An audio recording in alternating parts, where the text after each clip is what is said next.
my skin so gorgeous. We thank the life gorgeous. Thank the life gorgeous. I love the life gorgeous. Its torso is so tight.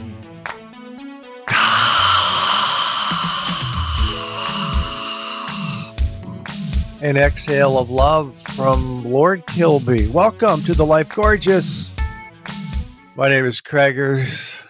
And fan questions today. Solo Kilby. Let's get right to them. I do want you to know, young people, coming up the next few weeks, Ryan Russillo from The Ringer. We have a lot to talk about. Ryan had a live podcast down in Manhattan Beach. I was one of the guests along with Austin Reeves. Ryan and I will be talking about that probably next week. Today, when this airs, is Halloween. Craigers does not celebrate Halloween. He's moved on. But I had fun as a child. Also, Peter Schrager from NFL Network will be on in a few weeks. Let's jump into the fan questions. Lord Kilby, what was your reaction to the Minnesota Vikings' dramatic, dynamic win Monday night against the 49ers? Well, I was stunned, and I'm going to tell you why. I have so much respect for the San Francisco 49ers. I like Kyle Shanahan, the head coach. I love their defense. I like what Kyle does offensively when he calls a lot of runs and mixes in the passes. When you can run on a team, it destroys their soul. It really hurts if you could just pound it on a team and then mix up with some passes. So, last year, the Vikings had a very special regular season, 13-4. They won games they were very close, and maybe they shouldn't have won, but they kind of overachieved. I don't think you should lose at home. We have a great home crowd, and we lost at home in the playoffs to the Giants in a close game. However, there was a bit of a sigh of relief because if we won that game, we would have to go to San Francisco, and we would have gotten shellacked. So this regular season game, we're having a rough year because of the turnovers. There are things I like with our team, the offensive line, which really showed up against San Francisco. The new rookie Jordan Addison. We're obviously without JJ. But I am enamored with the defensive coordinator, Brian Flores. He blitzes all the time, highest rate in the NFL. Harrison Smith is my favorite current Viking, the hitman. And I just didn't want to get embarrassed on Monday night, and somehow we took it to the Niners. They were missing a couple key players on offense, but their defense is stout. And I don't know how Kirk had so much time in the offensive line. That was amazing. So, and this show, this broadcast, this podcast called The Life Gorgeous is airing after we played the Packers on Sunday. Let's hope we didn't have a letdown and lose at Lambeau. That would have been embarrassing. But sports is unscripted drama. I didn't expect that. I've been watching the Vikings since 1972, Chuck Foreman. And that was a very special regular season game for everybody. And Kirk was on his game. And KOC, Kevin O'Connell, called a great game. And maybe they'll make a run now with an easier schedule. But one of the things I like to tell people, because I like to give advice, is when it comes to sports, don't put too much pressure on yourself about winning a championship or a Super Bowl. Enjoy the wins. Enjoy the wins. However, there's something I do that might bother people. And this is where I'm above the fray. If I don't like the way a game is going, I turn it off. I don't subject myself to this dysfunction and this bad energy. And that bothers people. But it's a smart way to live. The Timberwolves had their season opener at Toronto. I turned it off in the third quarter. I've been doing this a long time. They were down 10, sloppy, not shooting well, didn't like the offense, turned it off. Follow on my phone. Oh, now they're up by 1 at the end of the third. I'll come back. Now I turn it off. I don't want to see the fourth. I can tell we're not playing well. that bothers some people that I turn it off. Well, I call it leadership. Okay, I stay in a positive zone. And I don't know what happened Saturday night because I'm recording this on Friday when the evil bad apple Jimmy Butler comes to town with the Miami Heat. That's our home opener. We'll see how that goes. I don't know how it's already happened. I'm assuming we got our act together and won. Good question about the Vikings' glorious win Monday night. Next question. Kilby, always enjoy hearing what you've been watching. Share with us, please. Okay, so I'm going to tell you, first of all, there's something I'm not watching, and this is just being honest. I'm not watching the new Frasier. I got through half of the first episode. Don't like the nephew character. I might go back and maybe watch the second episode at some point when I have free time, but I'm disappointed. I knew it. I know it's not easy to have a remake or a whatever you want to call this, a reboot of Frasier.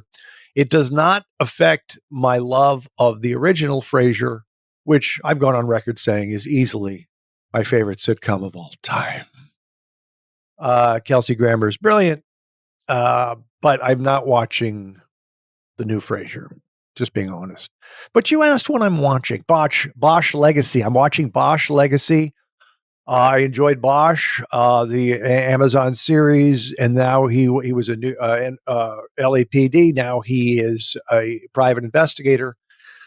I'm watching Bosch Legacy, second season. It's great, and they shoot around LA, as you know, and they shoot in the different restaurants that I frequent, and it's always fun. Rewatched My Fair Lady with Rex Harrison and Audrey Hepburn. There's only the second time I've seen it. Don't be shocked with anybody, including myself, when we've only seen movies once or twice or never seen a movie. That's how life works.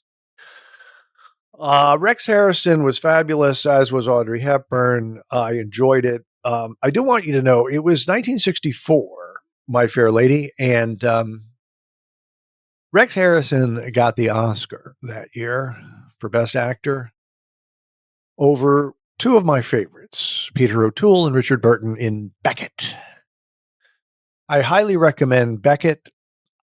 I believe, and there's a friend of mine that agrees with me, that Peter O'Toole was better in Beckett than he was in Lawrence of Arabia.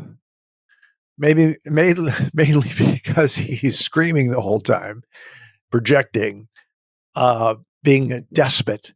But they both were nominated, by the way, Richard Burton and Peter O'Toole, for an Academy Award, and they lost to Rex Harrison for My Fair Lady. Here are two older movies I had never seen before and I enjoyed. I recommend. First time seeing The Shop Around the Corner from 1940, Jimmy Stewart and Margaret Sullivan. This movie, of course, was remade a few times, including You've Got Mail. Really enjoyed it. Really enjoyed the movie. And I just want to tell you something about Margaret Sullivan. Most of you have never heard of her. I hadn't either until around 2001 when I bought her old house, ladies and gentlemen. I lived at, it's a famous house, 1712 North Crescent Heights Boulevard. It's the old Dennis Hopper house. Dennis Hopper married Margaret Sullivan's daughter, Brooke Hayward. And I lived there for 10 and a half years. Very special house. My old interior designer, Martin Lawrence Bullard, now lives there. So I had not heard of Margaret Sullivan, but she was an actress in the 30s. She was friends with Jimmy Stewart.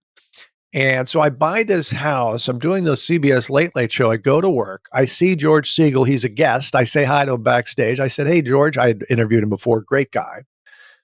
And he goes, "Kilby, what's up?" I said, I'm a first-time homeowner. I just bought this house behind the Chateau Marmont. It's Hopper's old house. He goes, I've been in that house.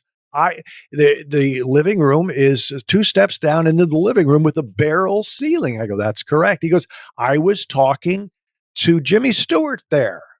He was friends with Margaret Sullivan. I said, oh yeah. And he was telling me all this. I said, I've heard about this. And he educated me more on the house. So that's a little story about Margaret Sullivan, an actress you might not know, but she's in The Shop Around the Corner with Jimmy Stewart. And I lived in her old house, a legendary house. And Hopper took pictures. There's a book of photography called 1712 North Crescent Heights. And I have a copy of the book. And I interviewed Dennis Hopper, and he signed it. And he said, Mi casa, su casa. This is when I was living in that house. There's a little tidbit from Kilby. I hope you enjoyed that. Another movie, first time seeing Robert Mitchum and Gregory Peck in Cape Fear from 1962. I recommend it. Robert Mitchum dominated. Had his shirt off a few times, which always is intimidating. And I thoroughly enjoyed Cape Fear from 1962. Craig, have you seen the remake with De Niro? I think it's from 91 or whatever. And I haven't yet. I apologize. I started to watch it. It was a little gruesome and then I stopped, but I will do it. Okay. Next question. Craigers, my girlfriend and I love hearing about your happy childhood. Can you share a story today? Yes, I can, young people. I actually have a couple. So we moved from New Jersey. I was born in Kansas City. I lived in New Jersey. My dad was from the East Coast. My mom was from Kansas. And my dad took a transfer to Minnesota. And he worked in St. Paul, and he chose a little hamlet called Hastings, nestled on the Mississippi. It was a town of 12,000. That's where I grew up. That's where I tried to play hockey and then fell in love with basketball. But when I was there at the beginning, my brother and sister were already in class, and I wasn't old enough yet to be in kindergarten. And my parents said, well, Craig, my parents worked, and they said, Craig is lonely. Let's get him a dog. So we got ourselves a dog, and it was a golden retriever. And we went to this, some farm house where they all had all these little puppies. And then there were these 2 little pups, golden retrievers, fighting over a paper plate that was out there near the garbage or whatever. And my dad said, whoever wins the fight, the tug of war on that paper plate, that's our dog. So we got this one puppy who won the tug of war. And we went home. And mom and dad said, okay, children, you will name the dog. So I came up with a name. Now, this is how asinine our brains are sometimes when we're very, very young. So I was probably 5 years old, even though I had written some good jokes by then. And I was clever, but this was not, because maybe I took it too seriously. But the only other dog I really knew was my grandfather's dog, a little poodle named Peter. So I said, we will name the dog Peter. And then my brother, who is a great, lone valedictorian, great mind, loves science fiction for some reason, and he was only a couple of years older than me, so we'll give him an excuse. He came up with Snake. We're going to name the dog Snake. And then my sister, Julie, who was the oldest, very level-headed, she came up with Captain. So the name of our dog was, in fact, Captain. My dad added a longer version of that, which was Captain J. Walter Poppy Breath Florum. I think because we used to live in Florum Park. But anyways, so that was our dog, Captain. And that's the only dog I've ever had. We had him for a long time. Captain was a golden retriever. He shed. I would walk him. I would feed him. And occasionally he would jump up on my bed and sleep in the bed. But usually he'd go down and sleep at the foot of my bed. All part of the happy childhood. I'm going to give you another story because I just was reminded of it with the names. So my brother and I, This is a great childhood memory.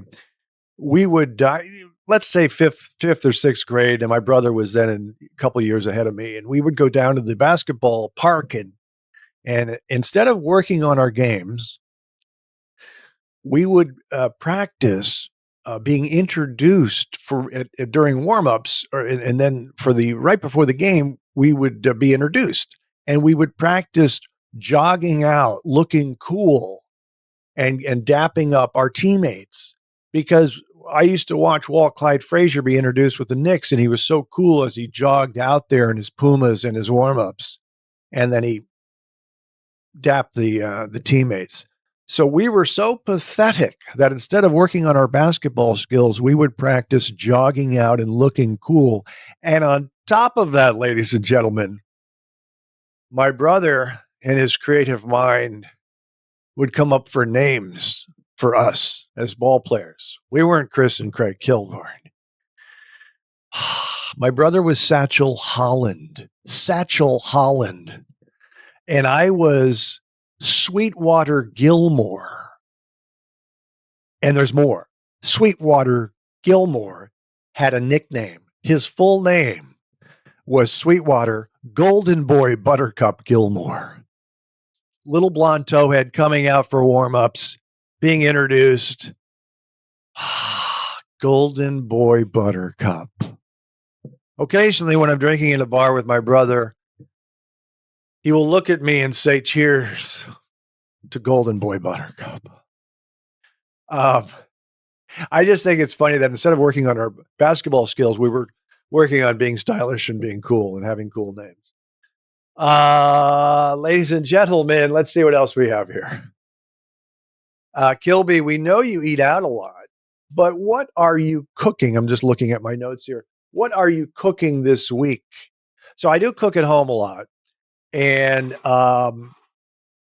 this is one of the things I make. I have a lot of quinoa, and I have that in the fridge. I make it, and then I put toppings on it. And a lot of times it's organic ground chicken with Indian spices and garbanzo beans. And I'll take some greens from my garden. I'll throw it in there. And so it's a nice Indian dish with quinoa instead of rice. So that's what I'll be cooking this week. Also, for breakfast, which is lunch, so that's usually around, with the intermittent fasting, around 11 a.m. It's kind of basic. It's non-fat plain yogurt with blueberries, walnuts, almond butter, sometimes organic peanut butter, but it's organic almond butter. And then it's the power walk, and then it's a nap, and that's the Life Gorgeous.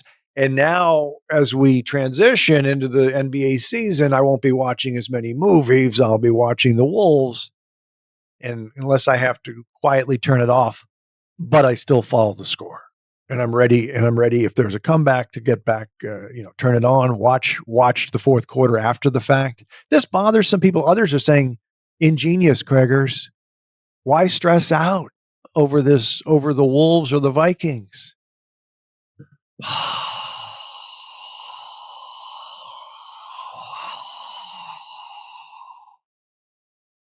Ladies and gentlemen, that's the Life Gorgeous for this week. Next week, I believe it'll be Ryan Russillo, and we'll be breaking down a lot of things. That's our show. We'll see you next time. And remember, young people, I'm proud of you.